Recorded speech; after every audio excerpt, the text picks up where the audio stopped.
Well, let's get back to our top story where the ANC's NEC is meeting this weekend in Irene in Gauteng. Now, ANC's ENC, Samkele Maseko, has been following that story. He joins me now. But some of the decisions that are coming out of the meeting, which started on Friday, Samkele, we've got the NEC resolved that no disciplinary measures will be taken against Derek Hanekom, and he remains an NEC member. The ACE camp was of course, pushing for him to appear before the disciplinary committee. But also importantly, and what's been reported in a lot of the print media this morning, is the president's reaction at this NEC meeting. He's come out guns blazing, saying nobody will remove me at the NGC. He's now come out really, really strong this time around. Why?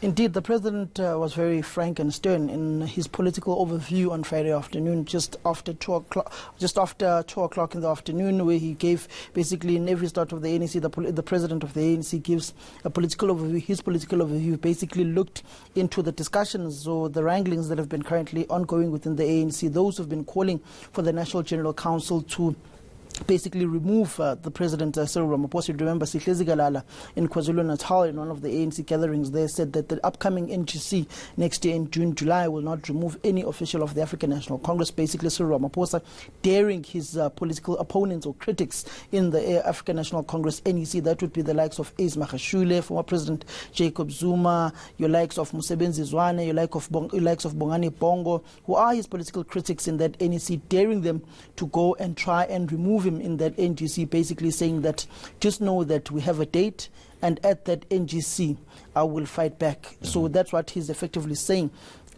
He's basically saying that they think they can get him out while he's got other plans of his own. And then, interestingly, the name of Mzwandile Masina, the Ekurhuleni regional chairperson and mayor, was also mentioned in the president's political overview, basically criticizing the role that Masina is playing within the social media space, being a critic of the president of the ANC and of some ANC policies, such as the nationalization of the Reserve Bank, that are not being implemented. You'd understand that the Reserve Bank had an AGM last week, Friday, where the president basically in his political overview questioned what is Mzwandile Masina doing at that AGM, because you can't just recklessly nationalize the South African Reserve Bank without following proper processes, because it would basically mean certain families would basically receive a lot of money or cash out on maximum of profits with the nationalization of the Reserve Bank. So they've got to be strategic on how they nationalize the Reserve Bank. Samkele, now when we look at this war for the soul of the ANC, it's become so blatant, so public. It almost smacks of a little bit of desperation from some parties, doesn't it? It is. You are essentially in the middle of a political war that's silently raging and going on within the African National Congress. Particularly, many people have said that there's a war between the 6th floor, which is the SGO office of the African National Congress, the Secretary General's office, and then you've got the war which is also led by the 10th floor, which is the office of the presidency, which is led by President Ramaphosa and Deputy President Didi Mabuza. Interestingly, Ace Magashule political foe, the former provincial secretary of the Free State, which is Sibongile Besani, has just been appointed the head of the ANC presidency. He's also the coordinator of the ANC Youth League, which has effectively been disbanded now, with Ace Magashule's ally Thandi Mahambe Hlala, who's also an NEC member and member of parliament, who's just been appointed the convener of that ANC Youth League. But interestingly, the name of Advocate Busisiwe Mkhwebane, the public protector, was also highlighted in the president's political overview. Okay, let's talk about the public protector as well. One of the decisions coming out of the meeting so far, because it carries on until obviously the end of today, the public protector is factional. Why isn't she investigating other people who campaigned for the ANC presidency as well? And why is she just targeting Ramaphosa? Interestingly, that's a view that's been held by the national chairperson of the ANC, Gwede Mantashe. We've also got clips of him on record speaking about the public protector, basically saying that the public protector is targeting President Cyril Ramaphosa. Why is she going the extra mile or going toward what's not within her jurisdiction to look into who funded the CR17 campaign? She was just specifically meant to look at the 500,000 rands donation by Gavin Watson, or African Global Operations, formerly known as Busasa. She extended the scope and going into those large amounts of money, going into 500 million rands, which is almost $500 million of the president's campaign money for the ANC presidency. Interestingly, that topic also came up within the ANC NEC of how the president was able to raise so much money for his campaign to be the ANC presidency. But essentially, the president is saying that Parliament, through the Speaker, Thandi Modise, must call the public protector to come and account to the National Assembly, because it seems as if she's entering the political fray and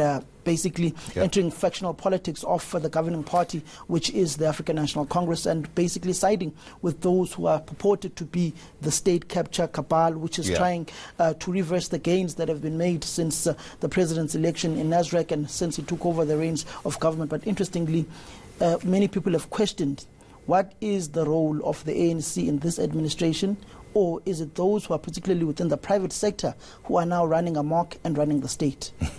Interesting stuff. Just a quick one for me, something that really surprised me, the disbanding of the ANC Youth League. Where is this all coming from and why? Effectively, the Youth League was supposed to have its National Elective Conference last year in September. That's when effectively the mandate of the likes of Colin Maine, who was the president of the Youth League, Njabulans, who's the Secretary General, who's now a member of Parliament, who's the Deputy Minister of Home Affairs. Their mandate elapsed in September last year. They're supposed to have a conference. Remember, they had a conference in 2015. They've got about a 3 or 4 year term in office. That lapsed. They were unable to hold that conference. And interestingly, the ANC Youth League is liquidated. So Colin Maine, Njabulans, Desmond Muela, Thandi Muraka, Regine Kabinde, all of them cannot say anything about the ANC Youth League, because effectively they are not the owners or the custodians of the Youth League, because it's liquidated. So they've got to get out of the liquidation first, and then the convener Thandi Mahambehlala and the coordinator Sibongile Bisani, who's now the ANC head of presidents and coordinator of the ANC Youth League, they've got to effectively start processes of taking the ANC Youth League to a conference which will elect new leaders. But there was also a perspective that those who are currently the leaders of the Youth League must just be converted into a national task team. That was overturned by the ANC NEC, and the recommendation by the ANC's NWC was that the Youth League be disbanded, and that Sibongile Bisani and Thandi Mahambehlala become the convener and the coordinator respectively of the ANC Youth League, which effectively means there's going to be a national task team like you had in 2013 when the Youth League was effectively disbanded after the expulsion of Julius Malema and when Ronald Lamula was acting president of the Youth League. All right, Samkela Maseko, it was a pleasure speaking with you. So you're going to continue covering the NEC meeting as it continues in Irene today as well. Yes, indeed. We'll be following that ANC NEC meetings, which wraps up, interestingly, tomorrow afternoon when the president finally closes that NEC meeting at about 2 o'clock, 3 o'clock in the afternoon. All right, fantastic stuff. Thank you so much. That's our reporter, Samkela Maseko there.